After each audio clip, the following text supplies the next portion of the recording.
Holidays-nale, adu namma GT Holidays da. GT Holidays, South India's #1 travel brand. You know you are special when you're with GT Holidays. ஆச்சி கொழுக்கட்டை மாவு வந்தாச்சு. ஆச்சி கொழுக்கட்டை மாவிற்கு கொழுக்கட்டை அச்சை கேட்டு வாங்குங்கள். தமிழகத்தை சேர்ந்த ஒரு மூத்த பாஜக தலைவராக இருந்தவர் மகாராஷ்டிரா ஆளுநர் திரு சிபி ராதாகிருஷ்ணன் அவர்களை என்டிஏ கூட்டணியினுடைய துணை ஜனாதிபதி வேட்பாளராக பாஜக அறிவித்திருக்கிறது. தமிழ்நாடை பிஜேபி ரேடார் வட்டத்துக்குள்ள கொண்டு வரதுக்கான முயற்சியை பிஜேபி நிறைய ஃபார்முலாவை கொண்டு வராங்க. அதுல ஒரு முயற்சியா கூட திரு சிபிஆர் அனௌன்ஸ் பண்ணதுன்னு பாக்குறாங்க. ஏதோ சதி பண்றாங்க அப்படின்ற திமுக பார்வையும் டி.கே. இளங்கோவன் வைத்திருக்கிறார். திரு சிபி ராதாகிருஷ்ணன் அவர்களுடைய தேர்வை சதி என்ற வார்த்தையை பயன்படுத்தி விமர்சித்தது ரசிக்கும்படி இல்லை. இதை சதியாக பார்த்திருக்க வேண்டிய அவசியம் இல்லை. தமிழகத்திற்கு கிடைத்திருக்கக்கூடிய பெருமையாக இது பார்க்கப்பட்டிருக்க வேண்டும். குறைந்தபட்சம் தமிழ்நாட்டிலே பாரதிய ஜனதா எடுத்திருக்கக்கூடிய அகில இந்திய தலைமை எடுத்த முடிவு அரசியல் ரீதியாக தாக்கத்தை ஏற்படுத்தும். சிபிஆரை எதிர்ப்பதா இல்லையா என்கிற குழப்பம் இன்றைக்கு திராவிட முன்னேற்ற கழகத்திற்கு ஏற்பட்டிருக்கு. அதுதான் ஏதோ சதி நடக்குது. சதி என்ன இருக்கிறது என்று நான் கேட்கிறேன். தமிழ்நாட்டை வஞ்சிக்கிற பிஜேபி, தமிழ்நாட்டை வஞ்சிக்கிற பிஜேபி என்று சொல்லுகிற குற்றச்சாட்டை நான் அடியோடு நிராகரிக்கிறேன். கொங்கு மண்டலம் அதிமுக பாஜக கோட்டையாக ஏற்கனவே இருக்கிறது. இப்போது பிரதமர் எடுத்திருப்பது ராஜதந்திர மூவ். தமிழ்நாட்டில் பாஜக காலூன்றுவதற்கும் இந்த மூவ் உதவும். ஆனால் அவருடைய தேர்வு பொருத்தமான தேர்வு என்ற கேள்வி இந்த நேரத்தில் சரியான கேள்வி. கொங்கு மண்டலத்தை குறிவைத்து பிஜேபி ஏதோ ஒன்று திட்டமிடுதோ? ஃபியூச்சர்ல அப்படி ஒரு பிளான் இருக்கு இல்ல? ஏற்கனவே வலிமையாக இருக்கிற பகுதி அதுதான். அது ஏதோ ஒரு திட்டமிடுது. நம்ம தமிழ்நாடுன்னு வந்தா நம்மளால ஒன்னும் சோபிக்க முடியாது. இங்க கிளம்புற ஏன் அதெல்லாம் சோபிக்க முடியாதுன்னு நீங்க நினைக்கிறீங்க? உங்கள் திராவிட முன்னேற்ற கழகம் தமிழ், தமிழன், தொன்மை என்று பேசுகிற திராவிட முன்னேற்ற கழகம் கங்கை கொண்ட சோழபுரத்தை பெருமைப்படுத்தியதா? கீழடி ஏங்க சார் அங்கே? சார், கீழடிக்கு அதற்கான முறை இருக்கிறது. அந்த முறைப்படி தான் எதையும் செய்ய முடியும். இதை ஏன் செய்யலன்னு கேட்டா அதுக்கே போறீங்க. ராஜராஜ சோழனையும் ராஜேந்திர சோழனையும் நீங்கள் பெருமைப்படுத்தினீர்களா? மோடி பெருமைப்படுத்தினாரா? இவர்களுக்கு பணி பாதுகாப்பு உத்தரவாதம் தரணும். அவர்களுடைய வாங்குகிற ஊதியம் உயர்த்தப்பட வேண்டுமே தவிர குறைக்கப்படக்கூடாது. ஆட்குறைப்பு இருக்கக்கூடாது. இப்படி உள்ளிட்ட பல கோரிக்கைகளை அவர்கள் வலியுறுத்துகிறார்கள். இந்த கோரிக்கைகளை முதலமைச்சரிடம் வாதாடி வாங்கி தரக்கூடிய நிலையில் இருப்பவர் திருமாவளவன். இந்த அரசாங்கத்திடம் செல்வாக்கை செலுத்தக்கூடியவர். வேறு சில விஷயங்களுக்கு செல்வாக்கை செலுத்துகிறீர்களா என்ற சந்தேகம் வருகிறது. எந்த வேறு சில விஷயம்? விஜயனுடைய மாநாடு, அந்த மாநாட்டை ஒட்டி விஜய் அரசியல் குறித்தான விமர்சனத்தை திமுக அதிமுக ரெண்டு பேருமே இப்ப அட்டாக் பண்ண ஆரம்பிச்சாங்க. திரு ரகுபதி கடுமையான விமர்சனங்களை விஜய் மீது வைக்கிறார். திரு செல்லூர் ராஜும் வைத்திருக்கிறார். விஜய் ஒரு பொருட்டாவே அவங்க கருதல்ன்ற மாதிரி பேசுறாங்க. நடிகர் விஜய் அவர்களை கண்டு இவர்களுக்கு கிலி ஏற்பட்டிருக்கிறது என்று நான் பார்க்கிறேன். அதன் தமிழர்களுக்கு வணக்கம். பல்வேறு துறைகளில் ஆக சிறந்த ஆளுமைகளை சந்தித்து நாம் நேர்காணல் எடுத்து வருகிறோம். அந்த வகையில் மீண்டும் நம்மோடு இணைந்திருக்கிறார் மூத்த பத்திரிகையாளர் திரு துக்ளக் ரமேஷ் அவர்கள். அவரிடம் கேட்பதற்கு நிறைய இருக்கின்ற வாரங்களோடமே கேட்போம். வணக்கம் ரமேஷ் சார். வணக்கம் மாதேஷ், எப்படி இருக்கீங்க? நலம். ரமேஷ் சார், தமிழகத்தை சேர்ந்த ஒரு மூத்த பாஜக தலைவராக இருந்தவர் மகாராஷ்டிரா ஆளுநர் திரு சிபி ராதாகிருஷ்ணன் அவர்களை என்டிஏ கூட்டணியினுடைய துணை ஜனாதிபதி வேட்பாளராக பாஜக அறிவித்திருக்கிறது. ஒரு தமிழரை துணை ஜனாதிபதி ஆக்குவதற்கான வேலையை பிஜேபி கையில் எடுத்திருக்கிறது. 2026 சட்டமன்ற தேர்தலை ஒட்டி தமிழ்நாடை பிஜேபி ரேடார் வட்டத்துக்குள்ள கொண்டு வரதுக்கான முயற்சியை பிஜேபி நிறைய ஃபார்முலாவை கொண்டு வராங்க. அதுல ஒரு முயற்சியா கூட திரு சிபிஆர் அனௌன்ஸ் பண்ணதுன்னு பாக்குறாங்க. அமித்ஷா வருகை, மோடி வருகைன்னு தமிழ்நாடு அடுத்த சில நாட்கள் பரபரப்பா இருக்க போது ஏதோ சதி பண்றாங்க அப்படின்ற திமுக பார்வையும் டி.கே. இளங்கோவன் வைத்திருக்கிறார். சிபிஆர் அனௌன்ஸ் பண்ணதுக்கான காரணம் என்ன? இதுல ஏதேனும் அரசியல் இருக்கா? தமிழக திராவிட முன்னேற்ற கழகத்தினுடைய செய்தி தொடர்பாளர்கள் அல்லது அந்த கட்சியினுடைய முன்னணி தலைவர்களில் ஒருவரான திரு டி.கே. இளங்கோவன் அவர்கள் திரு சிபி ராதாகிருஷ்ணன் அவர்களுடைய தேர்வை சதி என்ற வார்த்தையை பயன்படுத்தி விமர்சித்தது ரசிக்கும்படி இல்லை. நான் அவர் மீது மிகுந்த மதிப்பு கொண்டவன். தத்துவமேதை திரு டி.கே. சீனிவாசன் அவர்களுடைய புதல்வர். திராவிட முன்னேற்ற கழகத்தைச் சேர்ந்த பொது விவாதங்களில் கண்ணியமாக பேசக்கூடிய ஒருவர்களில் அவர் ஒருவர். அப்படிப்பட்டவர் இதை சதியாக பார்த்திருக்க வேண்டிய அவசியமில்லை. தமிழகத்திற்கு கிடைத்திருக்கக்கூடிய பெருமையாக இது பார்க்கப்பட்டிருக்க வேண்டும். உங்களுடைய கேள்வியின் மையப்பொருள் இது அரசியலா என்பதற்கு நான் பின்னால் வருகிறேன். திரு சிபி ராதாகிருஷ்ணன் அவர்கள் அந்த பதவிக்கு எல்லா வகையிலும் பொருத்தமானவர். அவரது நெடிய பொது வாழ்க்கை பயணத்தில் ஏறத்தாழ அவரை நான் ஒரு 30 ஆண்டுகளுக்கு மேலாக நன்கு அறிவேன். அவருடைய நெடிய பொது வாழ்க்கை பயணத்தில் கரைப்படியாத ஒரு அரசியல்வாதி என்று அவரை சொல்லலாம். 2 முறை நாடாளுமன்ற உறுப்பினராக இருந்திருக்கிறார், பிறகு ஆளுநராக இருந்திருக்கிறார். அவருடைய அரசியல் வாழ்க்கையில் எந்த சர்ச்சைகளிலும் சிக்காதவர் திரு சிபி ராதாகிருஷ்ணன். கயிறு வாரிய தலைவராக இருந்தார். அவர் மீது மாற்றுக் கட்சிகளைச் சேர்ந்தவர்களை கூட எந்த விதமான குற்றச்சாட்டையும் முன்வைத்ததில்லை. இன்னும் சொல்லப்போனால் திராவிட முன்னேற்றக் கழகம், காங்கிரஸ் என்று வெவ்வேறு கட்சிகளைச் சேர்ந்த அந்த மாவட்டத்தைச் சேர்ந்தவர்கள், கோவை, திருப்பூர் மாவட்டங்களைச் சேர்ந்தவர்கள் அவரை மிகவும் மதிக்கக்கூடியவர்கள். ஏனென்றால் சில நேரங்களில் நான் தேர்தல் களத்தில் ஒரு செய்தியாளராக செய்தி சேகரிக்க போயிருக்கும்போது, அவர் வேட்பாளராக போட்டியிட்ட போது குறை சொல்ல முடியாத வேட்பாளர் என்று நேர் எதிர் திசையில் நின்ற அரசியல் நடத்தும் கம்யூனிஸ்ட் கட்சியினுடைய நண்பர்களே என்னிடத்திலே கூறியிருக்கிறார்கள். பாரதிய ஜனதா கட்சி ஒரு குறை சொல்ல முடியாத வேட்பாளரை நிறுத்தியிருக்கிறது. பாரதிய ஜனதா கட்சியோடு தத்துவார்த்த ரீதியாக நாங்கள் முரண்படுகிறோம். பாரதிய ஜனதா கட்சி தமிழ்நாட்டிலே காலூன்றக்கூடாது என்கிற நிலைப்பாட்டை நாங்கள் கொண்டிருக்கிறோம். ஆனால் சிபிஆர் போன்ற நல்ல மனிதர்கள் அந்த இயக்கத்தில் இருக்கிறார்கள் என்று என்னிடத்தில் கம்யூனிஸ்ட் கட்சியினுடைய நண்பர்கள், கோவை மாவட்டத்தைச் சேர்ந்தவர்கள் கூறியிருக்கிறார்கள். எதற்காக நான் இதை மேற்கோள் காட்டுகிறேன் என்றால், ஒரு தேர்தல் களத்தில் போட்டி நடைபெறுகிற போது அவரை பற்றி நான் கேள்விப்பட்ட செய்தி இது. ஆகவே ஒரு நெடிய பொது வாழ்க்கை, சங்கத்திலிருந்து கட்சிக்கு வந்தார், இளம் பிராயத்திலேயே வந்தார்.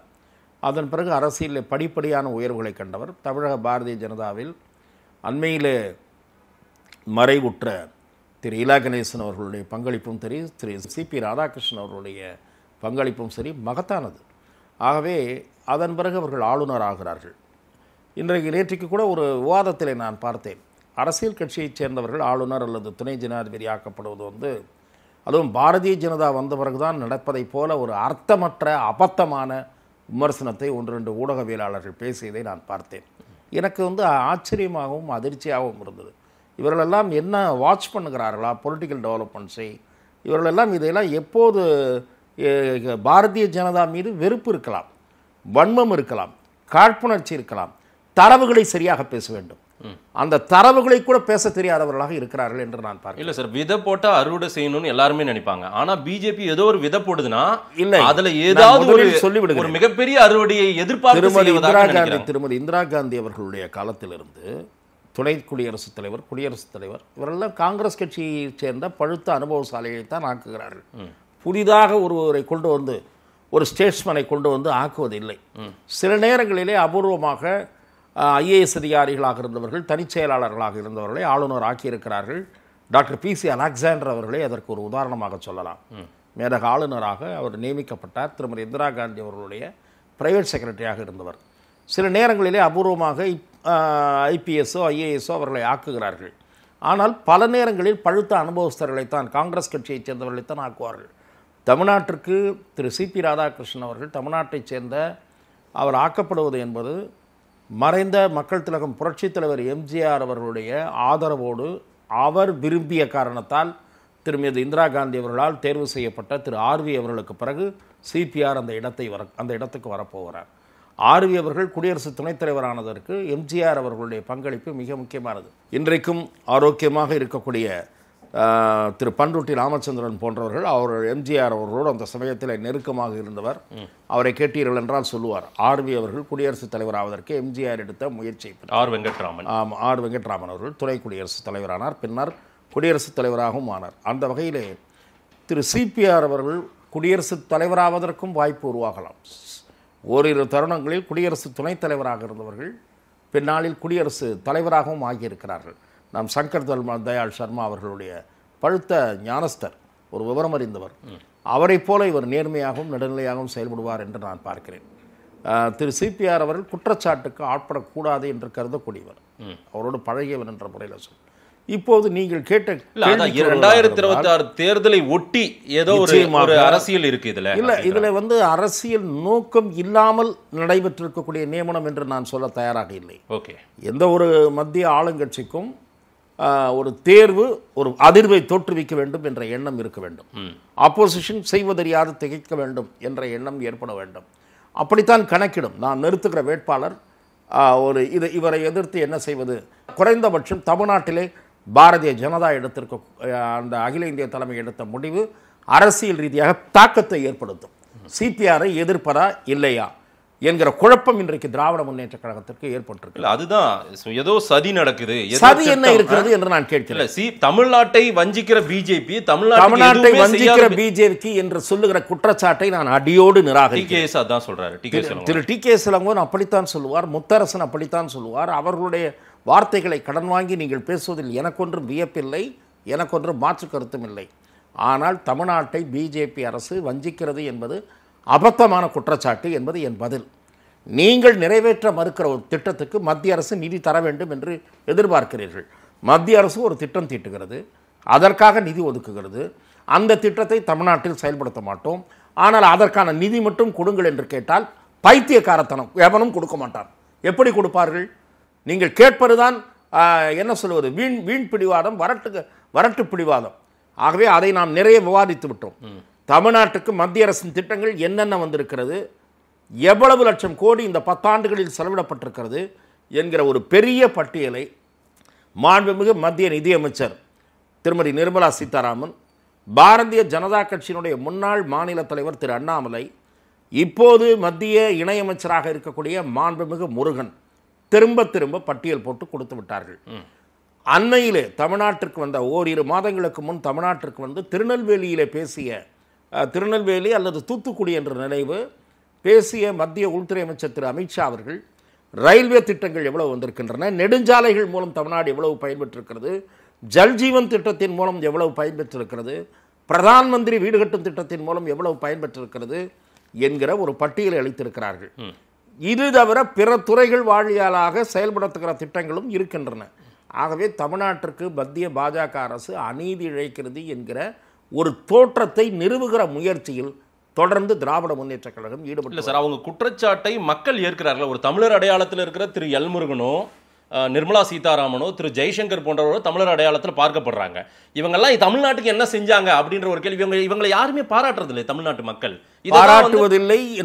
பாராட்டுவதில்லை என்று முழுமையாக நான் ஏற்க தயாராக இல்லை. இவர்கள் பற்றி தொடர்ந்து திரும்ப திரும்ப அவதூறுகள் விதைக்கப்படுகின்றன. விதைக்கப்படுகிற அவதூறுகள் ஏன் எடுபடுகின்றன என்று கேட்டால், உங்களிடம் இருக்கக்கூடிய கூட்டணி பலம், உங்களிடம் இருக்கக்கூடிய அதிகார பலம், உங்களிடம் இருக்கக்கூடிய மீடியா பலம், இதை வைத்துக்கொண்டு இந்த பிரச்சாரத்தை விதைக்கிறீர்கள். அதை இல்ல, தமிழ்நாட்டில் திமுக ஊதுகுழலாக பல மீடியாக்கள் இருக்கின்றன. அதில் நீங்கள் எவ்வளவு நீங்கள் என்ன சொன்னாலும் நான் அதில் உறுதியாக இருப்பவன். இதற்காக என்னை புறக்கணித்தாலும் நான் கவலைப்பட மாட்டேன். திமுகவின் ஊதுகுழலாக மீடியாவில் ஒரு பகுதி இருப்பது மட்டுமல்ல, ஊடகவியலாளர்கள் சிலரும் மீடியாவில் திமுகவில் இங்கே இருக்கக்கூடிய தமிழ் மீடியா ஊடகவியலாளர்கள் சிலர் அல்லது பலர் திமுகவின் ஊதுகுழலாக, திமுகவின் சொம்பாக இருக்கிறார்கள். அதை நான் சொல்வதற்கு எந்த தயக்கமும் எனக்கு இல்லை. ஏனென்றால் திட்டமிட்டு பாஜக மீதான வன்மம் அவர்கள் பேச்சில், கருத்தில், அவர்கள் நடத்துகிற விவாதங்களில் வெளிப்படுகிறது. அதை பற்றி நேர்மையான நடுநிலையான ஊடகவியலாளர்கள் இருக்கிறார்கள். அவர்களை நான் பாராட்டவும் செய்கிறேன், தனிப்பட்ட முறையில் அழைத்தும் பேசுகிறேன். சிலரை நீங்கள் நடத்துகிற முறை சரியில்லை என்றும் கூறியிருக்கிறேன். அது தனி விவாதம், நான் அதற்குள் போக விரும்பவில்லை. இந்த கேள்வியை பொறுத்தவரை பாரதிய ஜனதாவின் தேர்வு தமிழகத்தில் திகைப்பை ஏற்படுத்தும். என்ன செய்வது? இவரை எதிர்ப்பதா? எப்படி? நீங்கள் இன்றைக்கு கூட ஒரு செய்தி வந்தது, நான் அதை நம்பவில்லை. வைகோவை நிறுத்தலாமா என்று. எப்படி வைகோவை நிறுத்தி நீங்கள் காங்கிரசிடம் ஆதரவு தேடுவீர்கள்? எதிர் பிரச்சாரம் கேட்க மாட்டோமா? பல பேர் கேட்க மாட்டார்களா? நானே கேட்பேன். விடுதலை புலி இன்றைக்கும் ஆதரிக்கக்கூடிய வைகோவை காங்கிரஸ் ஆதரிக்கிறதா? பிரபாகரன் என் தலைவர் கூட்டணி சார், இந்தியாவை காப்பாற்றும் கூட்டணி. என்ன காப்பாற்றும்? இந்தியாவை கூட்டணி காப்பாற்றுகிறது என்றால் உங்கள் தலைவர், உங்களுடைய நீங்கள் வணங்க வேண்டிய தலைவர் ராஜீவ் காந்தி, அவரை கொலை செய்த கூட்டத்தை ஆதரிக்கிற தலைவருக்கு ஆதரவாக ஓட்டு போட்டால் காங்கிரஸ் கட்சி ராஜீவ் காந்தி கிடைக்கிற பச்சை துரோகம் அடிபடும். அதுதான் நான் சொல்றேன். அது ஆரம்ப நிலையிலேயே வைகோவுக்கு அந்த தகுதி இருக்கா இல்லையா நீங்க சொல்லுங்க. நான் போக விரும்புகிறேன். வைகோவை நான் பாராளுமன்றவாதியாக பார்ப்பேன், குடியரசு துணைத் தலைவருக்கு பார்க்க மாட்டேன். குடியரசு துணைத் தலைவர் என்றது இந்த நாட்டினுடைய அரசியல் சட்ட பதவி. அதிலே ஒரு தீவிரவாத இயக்கத்தை ஆதரிப்பவர் அமருவது என்பதை நான் ஏற்றுக்கொள்ளவில்லை. நீங்கள் கேட்ட கேள்விக்கு சரியான போட்டி திரு வைகோவாக இருக்கலாம் அப்படின்ற ஒரு பார்வை நான் அதை ஏற்கவில்லை. ஏன் என்று சொன்னால், நான் திரும்பவும் சொல்லுகிறேன், அரசியல் சாசனத்தை ஒரு மிகவும் காப்பாற்ற வேண்டிய பொறுப்பில் இருக்கக்கூடிய ஒரு பதவி. அந்த பதவியில் இருப்பவர் ஒரு பயங்கரவாத இயக்கத்தை ஆதரிப்பவராக இருக்கக்கூடாது. வைகோவை நிறுத்த மாட்டார்கள். நிறுத்தினால் காங்கிரசுக்கு மிகப்பெரிய நெருக்கடி ஏற்படும். ஓட்டளித்தால் காங்கிரஸ் மக்கள் மத்தியில் அசிங்கப்படும். வைகோவுக்கு ஓட்டளித்தால் காங்கிரஸ் அசிங்கப்படும். ஒரு தமிழராக திரு சிபிஆரை திமுகவும் ஏற்கதான் போகிறது நிச்சயம். ஆனால் ஆதரிப்பாங்களா அப்படின்றத அவங்க தான் முடிவு பண்ண போறாங்க. திரு சிபிஆர் அவர்களே பலமுறை தளபதி ஸ்டாலின் அப்படின்னு எல்லாம் பேசியிருக்காரு மேடையில், அதெல்லாம் நடந்திருக்குது. அதனால இப்ப சமீபத்தில் நான் அதை சொல்லுகிறேன். திரு சிபிஆர் அவர்கள் கட்சி எல்லை கடந்து பலருடைய அன்புக்கு பாத்திரமானவர். ஆகவே அவர் தளபதி என்று சொன்னால் மரியாதையாக அழைக்கிறார். நானே கூட முதலமைச்சர் சிபிஆரை தமிழரா அடையாளப்படுத்தி அவங்க சரி ஒரு துணை ஜனாதிபதி கொண்டு வராங்கன்னா அதனால தமிழ்நாட்டு மக்களினுடைய அனுதாபமோ பாசமோ நேசமோ பிஜேபி பக்கம் வந்துருன்ற ஒரு எண்ணப்பாடு இருந்தால் கூட மக்கள் பிஜேபி என்ன செஞ்சிருக்குது, பிஜேபி என்ன செய்யுமா செய்யாதா இப்படியெல்லாம் நீங்கள் உங்களை போன்றவர்கள், சில ஊடகவியலாளர்கள், சில அரசியல் கட்சிகள் கட்டமைக்க முற்படலாம். தமிழ்நாட்டிற்கு பிரதமர் பெருமை தேடி தருகிறார் என்றுதான் பெருவாரியான மக்கள், குறிப்பாக கொங்கு மண்டலத்தை சேர்ந்தவர்கள், ஏற்கனவே கொங்கு மண்டலத்தில் பேஸ் ஆடிட்டு இருக்கு, டப்பா டான்ஸ் ஆடிட்டு இருக்கு டிஎம்கே கூட்டணிக்கு. இது இன்னும் டான்ஸ் ஆட வைத்து விடும். கொங்கு மண்டலம் அதிமுக பாஜக கோட்டையாக ஏற்கனவே இருக்கிறது. இப்போது பிரதமர் எடுத்திருப்பது ராஜதந்திர மூவ். தமிழ்நாட்டில் பாஜக காலூன்றுவதற்கும் இந்த மூவ் உதவும். ஆனால் அவருடைய தேர்வு பொருத்தமான தேர்வு என்ற கேள்வி இந்த நேரத்தில் சரியான கேள்வி. கொங்கு மண்டலத்தை குறிவைத்து பிஜேபி ஏதோ ஒன்று திட்டமிடுதோ, ஃபியூச்சர்ல அப்படி ஒரு பிளான் இருக்கு இல்ல? ஏற்கனவே வலிமையாக இருக்கிற பகுதி அதுதான், அது ஏதோ ஒரு திட்டமிடுது. நம்ம தமிழ்நாடுன்னு வந்தா நம்மளால ஒன்றும் சோபிக்க முடியாது, இங்க கிளம்புற ஏன் அதெல்லாம் சோபிக்க முடியாதுன்னா நீங்க நினைக்கிறீங்க? கொஞ்சம் கொஞ்சமா மெல்ல மெல்ல மாற்றத்தை ஏற்படுத்துவார்கள். இப்ப தென் பகுதியிலையும் கால் ஊன்றி விட்டார்கள். வெறும் கொங்கு மண்டலமா? இப்ப தென் பகுதியிலையும் அதிமுக பாஜக கூட்டணி மிக வலிமையாக இருக்கிறது. எழுதி வைத்துக் கொள்ளுங்கள். இல்ல சார், திமுக அங்கே கடும் போட்டி பூத் கமிட்டிக்கு வந்துட்டு திராவிட திருவண்ணாமலை வந்துட்டு போனா திராவிட முன்னேற்ற கழகம் அதுவே ஒரு சர்வே நடத்தி இருக்கிறது. தயவுசெய்து தெரிந்து கொள்ளுங்கள். 80 தொகுதிகள் அவர்களுக்கு வீக் என்று கருதுவதே மேற்கும் தெற்கும் தான். வெறும் மேற்கு மட்டுமல்ல, இன்னைக்கு பிஜேபி மேற்கும் தெற்கும் திமுக வீக்காக இருக்கிறது. ஆகவே பிஜேபியினுடைய மூவில், இந்த மூவில் அரசியல் இல்லவே இல்லை என்று சொல்ல மாட்டேன். இருந்திருந்தாலும் தவறில்லை என்பது என் வாதம். திரு சிபிஆர் அவர்களுடைய இந்த ஒரு பொசிஷன், அது மாதிரி ஒரு பொசிஷன் கொடுத்துட்டா அது தமிழர்களுக்கான கொடுக்கப்பட்ட அங்கீகாரம் பார்க்க முடியுமா என்ன? நிச்சயமாக தமிழர்களுக்கு பிரதமர் அவர்கள் அளித்திருக்கக்கூடிய மதிப்பு, அங்கீகாரம், ஒரு பெருமை வாய்ந்த பொறுப்பில் ஒரு தமிழரை அமர்த்துகிறார் என்று பெருவாரியான தமிழர்கள் நினைப்பார்கள். சார், திமுகவே திகைத்து போயிருக்கிறது என்கிறேன். திமுக கம்யூனிஸ்ட் கட்சி என்ன சொல்றதுன்னு தெரியாம மூழ்கிறாங்க. எப்படி எதிர்க்கிறது? சிபிஆர் என்னன்னு சொல்லி எதிர்க்கிறது? ஏதோ நடக்கிறது, நாச வேலை, சரி வேலை. என்ன சார் ட்ரெயினுக்கு இது வைக்கிற மாதிரி சொல்றாரு டிகே இளங்கோவன். அவர்கிட்டேருந்து நான் இந்த மாதிரியான வார்த்தையெல்லாம் எதிர்பார்க்கவே இல்லை. ஆகவே நீங்கள் இது செய்யுதுன்னு சொல்லுங்க, பாரதிய ஜனதா அரசியல் செய்ய பார்க்கிறது என்ன சொல்லுங்க. அது ஒரு உங்களுடைய கட்சி ரீதியான விமர்சனம்னு நான் புரிந்து கொள்வேன், என்னால் புரிந்து கொள்ள முடியும். ஆனால் மிக சரியான ஒரு நல்ல move by honourable prime minister. இது வரவேற்க வேண்டிய தேர்வும் என்று இரண்டு விதத்திலும் நான் பார்க்கிறேன். Politically calculated move, but he was highly deserved for the post. தமிழ்நாட்டை வட்டமிடும் மோடி, அமித்ஷா என்ன பிளான் வச்சிருக்காங்க 26 தேர்தல்? நிச்சயமாக தமிழ்நாட்டில் காலூன்ற வேண்டும் என்பது பாரதிய ஜனதா. அதற்கான நகர்வுகள் திரு அண்ணாமலை அவர்கள் நியமிக்கப்பட்டதிலிருந்து தொடங்கிவிட்டது. தமிழ்நாட்டின் பக்கம், தமிழகத்திற்கு அதிக அக்கறை செலுத்துகிறார். சார், நீங்க உங்கள் திராவிட முன்னேற்ற கழகம் தமிழன் தொன்மை என்று பேசுகிற திராவிட முன்னேற்ற கழகம் கங்கை கொண்ட சோழபுரத்தை பெருமைப்படுத்தியதா? கீழடியை ஏங்க சார் சார், கீழடிக்கு அதற்கான முறை இருக்கிறது. அந்த முறைப்படிதான் எதையும் செய்ய முடியும். இதை ஏன் செய்யலன்னு கேட்டா அதுக்கே போறீங்க. ராஜராஜ சோழனையும் ராஜேந்திர சோழனையும் நீங்கள் பெருமைப்படுத்தினீர்களா, மோடி பெருமைப்படுத்தினாரா? ஆகவே நீங்க இதெல்லாம் ஒன்னும் சொல்ல முடியாது சார். அவர் சார் வேற தமிழ்நாட்டு தலைவர்களுக்கு ராஜேந்திர நீங்க நீங்க ஓட்டு அரசியலுக்காக அதை பேசிட்டு இருக்கீங்க. அவர் ஓட்டு அரசியலுக்காக பேசல, அவர் பெருமை பேசுகிறார், தமிழின் தொன்மையை பேசுகிறார். திருக்குறளை மேற்கோள் காட்டாமல் அவர் இருந்ததே இல்லை. ஆகவே நீங்கள் திருவள்ளுவரெல்லாம் உங்க ஈவேரா திருவள்ளுவர் என்ன பேசினார்லாம் தெரியும், அது வேண்டாம், அந்த சர்ச்சைக்கு நம்ம போக வேண்டாம். ஆகவே நீங்கள் மொழியின் பெயரால் பிழைப்பு நடத்துபவர்கள், அரசியல் பிழைப்பு உங்களுக்கு, தமிழின் தொன்மை இதெல்லாம் ஆகா ஓஹோ இந்த பிராந்தியவாதத்திலே நீங்கள் உழன்று கொண்டிருப்பீர்கள். அவர்கள் தேசிய சிந்தனையோடு ஆன்மீகத்தோடு அரசியல் செய்பவர்கள், அதான் வித்தியாசம். சிபிஆர் நியமனமும் அதே போல தொடர்ச்சியான தமிழ்நாட்டுக்கு பாஜக தலைவர்கள் படையெடுப்புமே இது ஒரு பெரிய ஒரு ரிசல்ட் இருக்கும்னு நினைக்கிறீங்களா? நிச்சயமாக தமிழக அரசியலில் ஒரு தாக்கத்தை ஏற்படுத்தும். பாரதிய ஜனதாவுக்கு தேவை, இன்றைய தேவை அதிமுக பாஜக கூட்டணிக்கு தேவை மேலும் ஓரிரு கட்சிகள். சேர்ந்து விட்டால் திமுக ஆட்டம் காண ஆரம்பித்து விடும். அந்த மாதிரி ஒரு தோற்றம் தெரியலையே சார். ஏற்கனவே இருந்தவர்களை கூட ஒன்று சேரல. நிச்சயமாக அதற்கான முயற்சிகள் மேற்கொள்ளப்பட்டு வருவதாக விவரம் அறிந்தவர்கள் மூலம் நான் அறிகிறேன். அமித்ஷா முன்னாடியே ஏடிஎம்கே அலையன்ஸ் ஒரு வருஷத்துக்கு முன்னாடி வச்சிட்டாரு. ஆனால் இருந்தவங்களை யாரையும் தக்க வைக்க முடியாத சூழ்நிலையில் தவிக்குதா பிஜேபி சார்?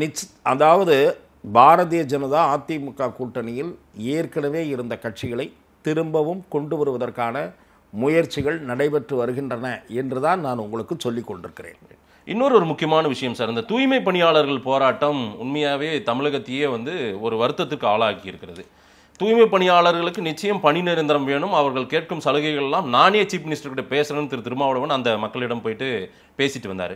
ஆனால் நேற்றைக்கு அவருடைய பிறந்தநாள் விழா கூட்டத்தில் அவர் பேசும்போது தூய்மை பணியாளர்களை பணி நிரந்தரம் செய்யக்கூடாது, அது சமூக நீதி பார்வையில் அவங்களுக்கு கொடுத்தா மீண்டும் அதே தொன்று தொட்டு அதே மக்கள் தான் அது அந்த இடத்துக்கு உட்காருவாங்க, இது அதை உடைக்க வேண்டும். ஆனால் எல்லாருமே அது குறிப்பிட்ட அந்த தூய்மை பணியாளர் பண்ணினா இந்த சமூகம் தான் பண்ணணுன்ற ஒரு நிலைக்கு நம்ம தள்ளிடுவோமே அப்படின்ற மாதிரி ஒரு பார்வையை வெளிப்படுத்துறாரு. மதிப்புக்குரிய தொல் திருமாவளவன் அவர்கள் நேற்று தினம் பிறந்தநாள் கண்டிருக்கிறார். அவர் என்னுடைய மதிப்புக்குரிய நண்பர். அவர் பல்லாண்டுகள் நலமுடன் வாழ வேண்டும் என்று நான் முதலில் வாழ்த்துகிறேன். ஆனால் தூய்மை பணியாளர்கள் விஷயத்தில் பிறந்தநாள் கூட்டத்தில் அவர் பேசிய கருத்து என்பது எனக்கு வியப்பையும் திகைப்பையும் ஏற்படுத்தியது. யாரும் தூய்மை பணி செய்பவர்கள் அவர்களுடைய குடும்பத்தினரும் தூய்மை பணியை தான் செய்ய வேண்டும் என்று யாருமே கூறாத நிலையில் அவர் ஏன் அந்த கருத்தை திணிக்க முற்படுகிறார் என்று எனக்கு புரியல. சமூக நீதி பாருங்க, இது என்ன சமூக நீதி என்ன எனக்கு புரியல. அதாவது தூய்மை பணியாளர்களுடைய குழந்தைகள் நல்ல கல்வி வசதி பெற வேண்டும், அதற்கு அரசாங்கம் ஏற்பாடு செய்ய வேண்டும், உதவி செய்ய வேண்டும் என்பது போன்ற கருத்துக்களை அவர் பேசியிருந்தால் வரவேற்கலாம். கூட்டணி கட்சி என்ற முறையில் அதற்கான முயற்சியை அவரால் எடுக்க முடியும். முக்கியமான இடத்தில் இருக்கிறார் திராவிட முன்னேற்ற கழக கூட்டணியில். அதை விடுத்துவிட்டு அது கூட பரவாயில்லை, இந்த தூய்மை பணியாளர்களுடைய போராட்டத்தை எப்படி ஒடுக்குமுறையோடு இந்த அரசாங்கம் கையாண்டது என்பதை கண்டிக்க கூட துணிவற்று திருமாவளவன் அவர்கள் அதை அப்படியே மறைத்து விட்டு நள்ளிரவிலே அவர்களை தரதரவென்று கையை பிடித்து இழுத்து முறைகேடாக நடந்து கொண்டு அவர்களை தூக்கி வண்டியிலே போடுகிற வகையில் மிருகத்தனமாக காவல்துறை செயல்பட்டு அவர்களை அப்புறப்படுத்திய நிகழ்வை கண்டிக்காத திரு திருமாவளவன் உபதேசம் செய்து கொண்டிருக்கிறார் மேடையில் நின்று கொண்டு. இந்த அரசாங்கத்தை கண்டிப்பதற்கு ஏன் அவர் அண்மை காலமாக தயங்கிக் கொண்டிருக்கிறார் என்பதை எனக்கு புரியவில்லை. உரத்த குரலில் பேச வேண்டிய விஷயங்களை பேச மறுக்கிறார். ஆனால் ஏதோ பெரிய யாரோ இந்த கருத்துக்களையெல்லாம் திணிப்பதை போல் அவராகவே கற்பனை செய்து கொண்டு குப்பை அள்ளுகிறவர்களுடைய பிள்ளை குப்பை தான் அள்ள வேண்டுமா? இது சனாதன பார்வை. யார் சொன்னார்கள் குப்பை அள்ள வேண்டியவர்களுடைய அள்ளுகிற பிள்ளைகள் குப்பை தான் அள்ள வேண்டும் என்று? வறிய நிலையில் சமூகத்தின் அடித்தட்டில் விளிம்பு நிலையில் இருக்கக்கூடிய அந்த மக்களுடைய பிள்ளைகள் கல்வி பெறும் வாய்ப்புகளை இந்த அரசாங்கம் உருவாக்கி தர வேண்டும் என்று அதற்கு நீங்கள் அவர்களெல்லாம் நீங்கள் எடுத்துக்கொள்ளுங்கள். அரசாங்கம் தத்தெடுத்து அதுதான் சொல்றார், மேம்படுத்தணும் அவங்கள. இல்ல அதை அந்த குறுகிய அதுதான் நான் சொல்றேன், அரசு பணி ஆக்க வேண்டாம். இல்ல அரசு நான் என்ன சொல்றேன், இப்போது என்ன பிரச்சனை, 2 மண்டலங்கள்ல தனியாருக்கு கொடுக்குறாங்க, ஏற்கனவே கொடுத்துருக்காங்க, அதிமுக ஆட்சியும் கொடுத்துருக்காங்க. இவர்களுக்கு பணி பாதுகாப்பு உத்தரவாதம் தரணும், அவர்களுடைய வாங்குகிற ஊதியம் உயர்த்தப்பட வேண்டுமே தவிர குறைக்கப்படக்கூடாது, ஆட்குறைப்பு இருக்கக்கூடாது, இப்படி உள்ளிட்ட பல கோரிக்கைகளை அவர்கள் வலியுறுத்துகிறார்கள். இந்த கோரிக்கைகளை முதலமைச்சரிடம் வாதாடி வாங்கி தரக்கூடிய நிலையில் இருப்பவர் திருமாவளவன். இந்த அரசாங்கத்திடம் செல்வாக்கை செலுத்தக்கூடியவர். வேறு சில விஷயங்களுக்கு செல்வாக்கை செலுத்துகிறீர்களா அந்த சந்தேகம் வருகிறது. எந்த வேறு சில விஷயம் நான் அதான் கேட்கிறேன். கூட்டணி அரசியல், கூட்டணி பேரங்கள், அதில் செல்வாக்கு செலுத்துறதுல கவனமாக இருக்கீங்க. நான் என்ன கேட்கிறேன், திரு மறைந்த துக்ளக்காசிரியர் திரு சோ அவர்கள் இந்த மாடல் பள்ளிகள், நவோதயா பள்ளிகள் இவற்றுக்கெல்லாம் ஆதரவாக குரல் கொடுத்தார்.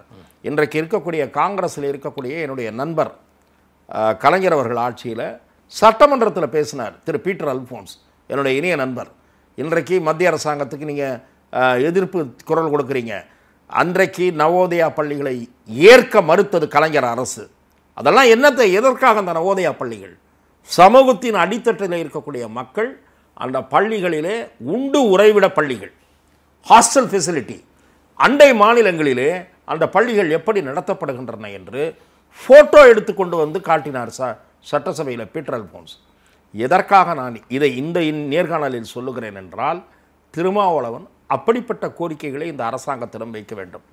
அந்த சமூகத்தின் அடித்தட்டில் இருக்கக்கூடிய மக்களுக்கு அவர்களுடைய வீட்டு பிள்ளைகளுக்கு ஹாஸ்டல் வசதியுடன் நல்ல தரமான கல்வியை கொடுங்கள் என்று அவர் கேட்டிருந்தால், அதற்காக வாதாடி அதற்காக கோட்டை முன் மறியல் செய்வோம் என்று சொல்லி இருந்தால் நான் வரவேற்று. இல்ல அவங்களை அதே பொசிஷன்ல பார்க்கணும்ன்ற ஆசை அவருக்கு இல்ல போல, அது வேண்டாம். இவங்களை ஏங்க குப்பை அள்ளுறவங்க? இல்ல இல்ல சார், நான் சொல்வது குப்பை அள்ளுவர்களுடைய பிள்ளைகளை, அவர்களுடைய வீட்டு செல்வங்களை நீங்கள் தரமான கல்வி பயில்வதற்கு அரசாங்கம் உத்தரவாதம் கொடுக்க வேண்டும் என்று பேசி செய்யக்கூடிய இடத்தில் இருக்கக்கூடிய திருமாவளவன் அதை பேசாமல் மேடையிலே வந்து அரசியலுக்காக நீங்கள் ஏன் அவர்கள் குப்பையை தான் அள்ள வேண்டுமா? என்ன உங்களை யார் புலம்ப சொன்னது? காரியத்தை சாதிக்கக்கூடிய இடத்தில் இருக்கக்கூடிய நீங்கள் ஏன் புலம்புகிறீர்கள்? ஆகவே திருமாவளவனுடைய பேச்சு அரசியல் பேச்சு என்று நான் பார்க்கிறேன். அதாவது தூய்மை பணியாளர்கள் விஷயத்துல இவங்க கொடுக்கிற குரல் எல்லாம் வலு சேர்க்கலையா? அப்போ நிச்சயமாக அவர்கள் அழுத்தம் கொடுக்கவில்லை. அந்த போராட்டத்தை 3 நாட்களில் முடிவுக்கு கொண்டு வர வேண்டிய விஷயத்தை 10 நாள் இழுத்தது. நகர்ப்புற வளர்ச்சித்துறை அமைச்சர் நேரு அந்த பக்கம் போய் எட்டி கூட பார்க்கவில்லை. அதை கண்டிப்பதற்கு திமுக கூட்டணி கட்சிகளுக்கு திராணி இல்லை. 3 முறை அவர் பேச்சுவார்த்தை நடத்தியதாக அவங்க சொல்றாங்க திமுக. இல்லை, திராவிட முன்னேற்ற கழகம், நீங்கள் செய்தித்தாள்களை கூர்ந்து கவனியுங்கள். அதிகாரிகள், மேயர் சேகர்பாபு இவர்கள் 3 நாட்கள் கழித்து 4 நாட்கள் கழித்து ஆற அமர குரட்டை விட்டு தூங்கிவிட்டு அப்புறம்தான் போனார்கள். சேகர்பாபுனுடைய உடல் மொழியே சரியில்லை என்று ஊடகத்தை சேர்ந்தவர்கள் விமர்சிக்கிறார்கள். ஆகவே தான் நான் சொல்லுகிறேன், நேரு அவர்கள் ஆரம்ப நிலையில் தலையிடவில்லை என்பதுதான் உண்மை. எடப்பாடி பழனிசாமி திருமாவளவன் மீதான ஒரு பெரிய குற்றச்சாட்டு வைக்கிறார். திமுகவின் பாவ மூட்டையை திருமாவளவன் சுமந்து கொண்டிருக்கிறார், இது சரியல்ல, இது வந்து நாளைக்கு வரலாறு உங்களுக்கு தவறா ஒரு பாடம் எழுதப்படும் அப்படின்லாம் சொல்றாரு. அப்படி திமுகவின் பாவ மூட்டையை சுமக்கிறாரா திருமாவளவன்? நான் திரு எடப்பாடி பழனிசாமி அவர்கள் கருத்திலிருந்து சிறிது மாறுபடுகிறேன். என்ன மாறுபடுகிறேன் என்றால், திமுகவின் அரசாங்கத்தின் மீது இருக்கக்கூடிய கடுமையான விமர்சனங்கள், அந்த விமர்சனங்கள் எல்லாம் ஒரு பாவ மூட்டை. அதாவது போதைப்பொருள் கலாச்சாரம், சட்டம் ஒழுங்கு சீர்குலைவு, அரசாங்கத்தினுடைய ஊதாரித்தனம், ஊழல், இதெல்லாம் கலந்து ஒரு பாவங்கள் நிரம்பிய மூட்டை என்று சொன்னால், அதை சுமந்து கொண்டிருப்போர் திருமாவளவன் மட்டுமல்ல, முத்தரசன், சண்முகம் எல்லோரும் சேர்ந்து அப்படி ஆளுக்கு அந்த மூட்டையை சுமந்துக்கிட்டு இப்படி போகிறாங்களே தவிர வெறும் நண்பர் திருமா மட்டும் சுமக்கவில்லை. பல்லாண்டு பாடுவதன் மூலம், ஆட்சிக்கு பல்லக்கு தூக்குவதன் மூலம், ஜால்ரா அடிப்பதன் மூலம் இந்த 4 பேரும் சேர்ந்து கொண்டுதான் சுமக்கிறார்கள். அப்போ கரெக்ட் தான் அவருடைய விமர்சனம். அவருடைய விமர்சனத்தை நான் இந்த வகையில் ஏற்றுக்கொள்கிறேன். விஜயனுடைய மாநாடு, அந்த மாநாட்டை ஒட்டி விஜய் அரசியல் குறித்தான விமர்சனத்தை திமுக அதிமுக 2 பேருமே இப்போ அட்டாக் பண்ண ஆரம்பிச்சாங்க. திரு ரகுபதி கடுமையான விமர்சனங்களை விஜய் மீது வைக்கிறார், திரு செல்லூர் ராஜும் வைத்திருக்கிறார். விஜய் ஒரு பொருட்டாவே அவங்க கருதலன்ற மாதிரி பேசுறாங்க. இந்த இடத்துக்கு வர்றது அது என்ன மாதிரி ஒரு அரசியலா நீங்க பார்க்குறீங்க? நடிகர் விஜய் அவர்களை கண்டு இவர்களுக்கு கிலி ஏற்பட்டிருக்கிறது என்று நான் பார்க்கிறேன். நடிகர் விஜய் இன்னும் அரசியலுக்கு வரவில்லை, பொது பிரச்சனைகளை பேச தொடங்கி இருக்கிறார். அதுவும் சில பிரச்சனைகளில் அவருடைய செயல்பாடு எனக்கு ஏற்றுக்கொள்ளும் வகையில் இல்லை. அதாவது எல்லா பிரச்சனைகளிலும் கருத்து சொல்லாவிட்டாலும் சில முக்கிய பிரச்சனைகளில் கருத்து கூறக்கூடிய அவர் பாதிக்கப்படுகிற போராடுகிற மக்களை அவர்தான் போய் சந்திக்க வேண்டுமே தவிர பனையூருக்கு வரவழைத்து பார்க்கக்கூடாது. இவர் அந்த மாதிரியான அணுகுமுறையை முதலில் கைவிட வேண்டும். துப்புரவு தொழிலாளர்களுடைய பிரதிநிதிகளை பனையூருக்கு வரவழைத்து அவர் பார்த்ததே தவறு. இவர்தான் களத்திற்கு போயிருக்க வேண்டும். போலீஸ் பர்மிஷன் கொடுக்காதுன்னா நீங்கள் போய் இன்ஃபார்ம் பண்ணிட்டு சொன்னால் தான் போகும். அதே மாதிரி உங்கள் நகர செயலாளர், அந்த பகுதி செயலாளர்லாம் வர சொல்லக்கூடாது. சடனாக கார் எடுத்துகிட்டு பொதுச் செயலாளரோட போங்க, முக்கிய நிர்வாகிகளோட போங்க, மீடியாவுக்கு வேணால் லாஸ்ட் மினிட்ல இன்ஃபார்ம் பண்ணுங்க. போய் அந்த போராடுகிற மக்கள் பந்தலில் போய் நீங்கள் பார்த்துருக்கணுமே தவிர எல்லாரையும் வீட்டுக்கு வர வைக்கிறதுன்னு இது 2வது தடவை 3வது தடவை. அந்த போராட்ட குழு தலைவர் திரு பாரதி சொல்றாரு, திரு விஜய் அவர்கள் நாங்க தான் வர வேணாம்ட்டோம், ஏன்னா போலீஸ் தரப்புல சொல்லிட்டாங்க விஜய் இங்க வந்து எதனா உங்களை. அதுதான் நான் சொல்லுகிறேன், நீங்கள் இன்ஃபார்ம் பண்ணிவிட்டு ஏன் போக வேண்டும்? எல்லாரும் இன்ஃபார்ம் பண்ணிட்டு தான் போகிறாங்களா இதுக்கு முன்னாடி போனவங்களாம்? அப்படி அல்ல.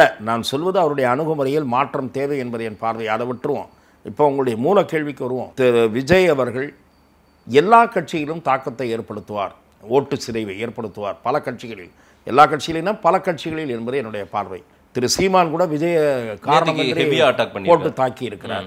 என்ன காரணம்? அவருக்கு விஜய் திருமா கட்சியில் ஓட்டு சிதைவை ஏற்படுத்துவார், ஓட்டு சேதாரத்தை ஏற்படுத்துவார். விஜய் ரசிகர்கள் கணிசமாக தலித் இளைஞர்கள் இருக்கிறார்கள். அதே போல் பாட்டாளி மக்கள் கட்சி சினிமாக்காரர்களுடைய வரவையை எதிர்த்து கொண்டிருக்கிறது. ஏன்? யாரெல்லாம் வராங்களோ அவங்க ஓட்டு சிதையுது. கிட்டத்தட்ட 7-8% இருந்தவங்க தான் பாமக. விஜயகாந்த் வந்து முதல்ல கொஞ்சம் உடைச்சார். விஜயகாந்த் வந்தப்போ கொஞ்சம் முதல்ல உடைச்சார். விஜயகாந்தை விட செல்வாக்கான நடிகர் விஜய். விஜயகாந்த் நல்லவர், வள்ளல் குணம் கொண்டவர். பலருக்கும் உதவக்கூடிய தன்மை வாய்ந்தவர். ஆனால் popularity wise Vijay is more popular then Vijayakanth, captain Vijayakanth. இல்லை, ஓட் கன்வர்ஷன் நடக்குமா? அதுதான் நான் சொல்லுகிறேன். ஓட் கன்வர்ஷன் ஆகலாம் என்று வெவ்வேறு கருத்து கணிப்புகள் தெரிவிக்கின்றன. பலர் கருத்து கணிப்புகளில் ஈடுபட்டிருக்கிறார்கள். மோடி எனக்கு தெரிந்து கூட தான் கருத்து கணிப்பு சொன்னாங்க, நடக்கல. ஆனால் மோடி முதல் முறையோ 2ஆம் முறையோ ஆட்சிக்கு வந்தபோது மோடி தான் வருவார், மற்ற சில டிவிலாம் வரமாட்டார், தொங்கும் கிங்கும்லாம், அந்த கருத்து கணிப்பு தான் வந்தது. செல்வி ஜெயலலிதா 39 ஸ்வீப் பண்ணாங்களே, அப்போ கூட தான் ஸ்வீப்புக்கெல்லாம் வாய்ப்பே இல்லை அப்படின்னு சொன்ன சில பெரிய மனிதர்கள்லாம் இருக்காங்க மீடியாவில். எனக்கு தெரியும் அவர்கள் யாருன்னு சொல்லலை. இப்போ திமுகவுடைய சுற்றிட்டு இருக்காங்க. அவர்களெல்லாம் ஜெயலலிதா ஸ்வீப்பெல்லாம் பண்ண முடியாதுன்னு பெரிய அப்பாட்டக்கர் மாதிரி சொன்னவங்களாம் இருக்காங்க. அது ஒரு பக்கம் இருக்கட்டும். விஜய் அவர்கள், நீங்கள் பார்த்திருப்பீர்கள் மீடியாவில் சில கருத்து கணிப்புகள் வெளிவந்திருக்கின்றன. எல்லாம் ஒரே மாதிரி வருது, ஏதாவது சிலது. ஆனால் அண்மையில் நான் ஓரிரு நண்பர்கள் அண்மையில் களத்திற்கு போயிருப்பவர்களிடம் கேட்டபோது, தெற்கேயோ அல்லது மேற்கேயோ அல்லது வேறு பகுதிகளிலோ இருந்த அளவுக்கு இந்த ஏரியாவில் கொஞ்சம் கம்மியாக இருக்குன்றாங்க. எங்கே? திருப்பத்தூர், திருவண்ணாமலை, கிருஷ்ணகிரி, தர்மபுரி, இந்த பக்கம் கொஞ்சம் கம்மியாக இருக்குன்றாங்க. ஆனால் கொங்குலையும் வாங்குறாரு, சென்னையிலையும் வாங்குறாருன்றாங்க. சென்னையில் கூட வாங்குறாரு. அதை கன்சாலிடேட் பண்ற அளவுக்கான இது இருக்கா? இருங்க நான் சொல்கிறேன்.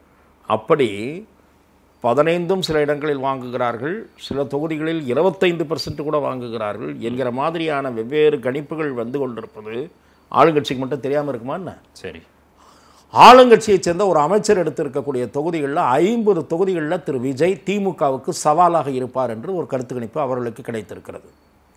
எதற்காக சொல்கிறேன் என்றால், அப்படிப்பட்ட கருத்து கணிப்புகள் காரணமாகத்தான், குறிப்பாக விஜய் சம்பந்தமான கருத்து கணிப்புகள் காரணமாகத்தான் உங்களை தேடி ஸ்டாலின் ஆரம்பித்தது, மக்களை தேடி எல்லாம் போச்சு, 1000 ரூபாய் பட்டியலில் புதுசாக சேருங்கன்ற உத்தரவு போச்சு. இதற்கெல்லாம் காரணம் விஜய் தொடர்பாக வெளிவந்த கருத்து கணிப்புகள் அவர்களுக்கு ஏற்படுத்திய ஒரு கலக்கம். ஆகவே அந்த கருத்து கணிப்புகளை நான் முழுமையாக ஏற்கவில்லை. நானும் உங்களைப் போலவே காத்திருக்க விரும்புகிறேன். எல்லா கருத்து கணிப்புகளையும் நானும் அப்படியே ஏற்றுக்கொள்பவன் அல்ல. ஆனால் இவரை பற்றி வரும்போது ஒரே மாதிரி வருகிறது. சில பகுதிகளில் இவர் திமுக அதிமுகவுக்கு சவாலாக இருக்க போகிறார், கடுமையான ஓட்டு வாங்குவார். அதனால தான் அட்டாக் பண்ணுறாங்களோ? அதனால்தான் இப்பயே அது மட்டும் இல்லை, சில பேர் திமுக அட்டாக் பண்ணுறதுக்கு ஆளெல்லாம் பிடிக்கிறாங்கன்னு நான் கேள்விப்படுறேன். அதெல்லாம் பொறுத்திருந்து வரும், தகவலெல்லாம் வரும். தாங்கள் அட்டாக் பண்ணுவதோடு மட்டுமல்லாமல் 1-2 பேர் அவங்களையும் விட்டு அட்டாக் பண்ண வைக்கிறது, இதையெல்லாம் செய்கிறார்கள். அதெல்லாம் வரப்போகுது வருகிற காலத்தில். அவரே பேசுவார், யாரெல்லாம் விட்டு யாரை வச்சு பேச வைக்கிறாங்கலாம் பேசுவார், விஜயே பேசுவார். இது ஒரு பக்கம் இருக்கட்டும். ஆனால் ஒரு நீண்ட காலம் தேர்தல் களத்துக்கு சென்று வந்த பத்திரிகையாளர் என்ற முறையில் அதிமுக பாஜக கூட்டணி மேலும் வலிமைப்படுமானால் விஜய்க்கு எதிர்பார்க்கிற அளவு ஓட்டுகள் கூட குறைய வாய்ப்பு இருக்குது என்கிற பார்வையும் நான் சேர்த்தே பதிவு செய்ய விரும்புகிறேன். ஆனால் திமுக அதிமுக 2 கட்சிகளும் விஜயனுடைய வரவு குறித்து கலக்கமடைந்துள்ளன என்பதையும் அவர்கள் ஆற்றுகிற எதிர்வினைகளின் மூலம் நாம் புரிந்து கொள்கிறோம். விஜயின் அரசியல் தீவிரப்படுத்தப்படுமா மாநாட்டுக்கு பிறகாக? நீங்க ஒரு பார்வை, உங்க பார்வை இருக்கும்ல, அப்படி எதனும் தெரியுதா? இல்லை, விஜய் மாநாட்டில் என்ன பேசுகிறார் என்பதை நாம் முதலில் பார்க்க வேண்டும். மக்கள் பயணம் இல்லை, அந்த பயணம் எப்போது தொடங்க போகிறார் அதையும் பார்க்க வேண்டும். அதே போல அவ்வப்போது பனையூரில் மக்களை சந்திக்கிற போக்கை கைவிடுவாரா என்பதையும் நாம் பார்க்க வேண்டும். முக்கிய பிரச்சனைகளை பற்றி தொடர்ந்து அவர் குரல் எழுப்ப வேண்டும். அதிமுக குறித்த நிலைப்பாடு, அவரது நிலைப்பாடு குறித்த சந்தேகங்கள் இருக்கின்றன, அந்த சந்தேகங்களை போக்க வேண்டும். ஓரளவு போக்கி இருக்கிறார். தாவேகா தலைமையில் தான் கூட்டணி என்று அதனுடைய அதிகாரபூர்வமான ட்விட்டர் பக்கத்தில் அவர்கள் வெளியிட்டிருக்கிறார்கள். ஓரளவு அது போக்கப்பட்டிருக்கிறது. ஆனால் விமர்சன ரீதியில் திமுகவை பற்றி மட்டும்தான் விமர்சனம் வைக்கிறார். ஆகவே இப்படிப்பட்ட சில விஷயங்கள் தெளிவுபடுத்தப்பட வேண்டும்.